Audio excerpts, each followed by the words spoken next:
Alors, l'élixir dont j'ai envie de vous parler maintenant, c'est Rose Blanche. Je viens juste de le mettre en flacon, parce que j'attendais d'avoir les étiquettes, parce que c'est les mêmes flacons qu'Innocence Érotique, donc je voulais pas les mélanger. Donc j'attendais d'avoir les étiquettes pour pouvoir le mettre en flacon. Et le fait de le verser, ça m'a fait un peu plus rentrer enfin refait entrer en contact avec lui. Et c'est évidemment un super élixir, mais la rose qui a voulu venir dans cet élixir n'est pas une rose complètement blanche, c'est pas de la tibétaine.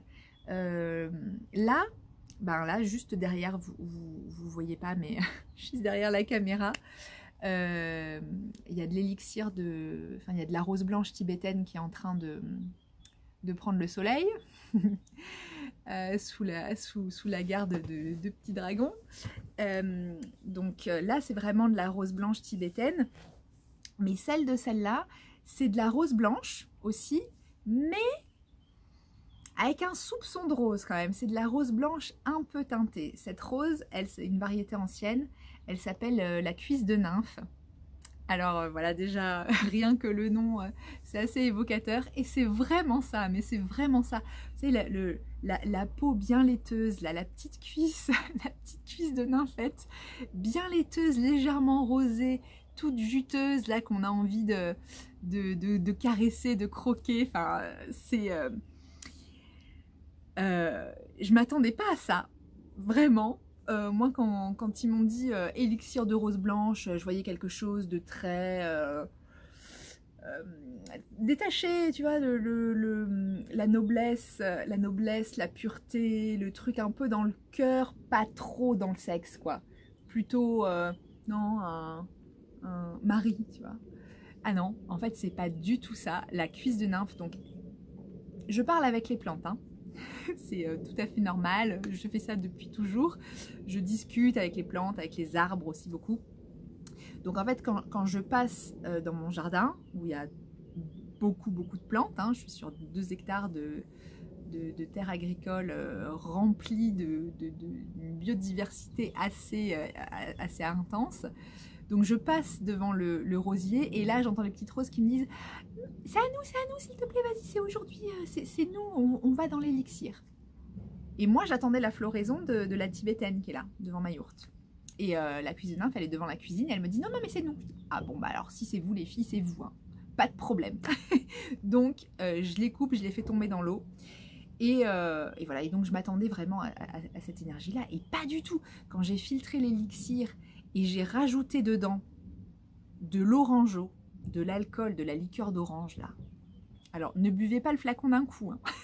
C'est tentant, je vous préviens tout de suite, c'est tentant de boire le flacon d'un coup parce que la liqueur d'orange, elle est délicieuse. Et il y a ce côté aussi, bah, évidemment, juteux, coquin, très solaire de l'orange qui vient jouer avec la cuisse de nymphe, et en fait ça fait un truc hyper coquin, quoi. Voilà.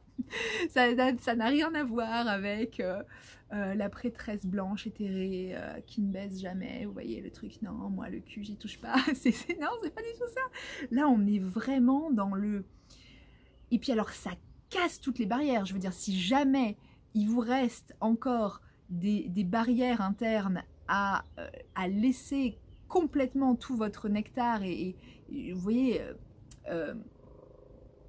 comment je peux dire ça, éclabousser le monde de votre nectar, si vous avez encore des barrières à ça, vous prenez ça là, l'élixir de rose blanche, ça vous démonte tout. en quelques instants, je ne sais pas combien de temps il faudra pour vous, mais en quelques instants, toutes les barrières sont parties. Et alors, il y a une espèce de... C'est jouir sans concession. Il y a plus rien qui peut arrêter votre nectar de se répandre dans le monde. Voilà, c'est ça, quoi. Avec cette espèce de douceur, et c'est c'est pas sulfureux, vous voyez, c'est pas la sensualité sulfureuse d'une rouge velours, par exemple. J'en ai de la rouge velours, je vais vous faire du confit, il faut que je le fasse d'ailleurs. Mon confit de rose velours, là, on a vraiment les pétales, c'est du velours, c'est une sensualité folle. Ça n'a rien à voir avec ça. C'est pas sulfureux, c'est de la sensualité brute, pure, comme si elle venait juste de naître. La première explosion, la première respiration de cette sensualité primordiale. Un truc, aucune concession, je t'éblouis, je t'éclabousse, c'est... voilà. C'est dur hein, de mettre des mots sur ce que je ressens et sur ce que je ressens quand je fabrique, mais ouais, j'espère que vous arrivez à comprendre, que vous captez ce que j'ai envie de dire. Et que vous voyez, ouais, j'ai pas besoin de vous expliquer, de vous faire un dessin dans quel cas vous avez besoin de prendre ce truc-là. Si vous avez envie, quoi, si vous avez envie d'expérimenter ça, si vous avez un petit côté oie blanche ou prude que vous avez envie de gommer, si vous avez envie voilà, de plus avoir peur d'être une femme sexuelle et sexuée, bah c'est ça, c'est la rose blanche. Enfin celle-là, en tout cas la cuisse de nymphette là. Elle déchire. C'est époustouflant. C'est époustouflant. C'est ça.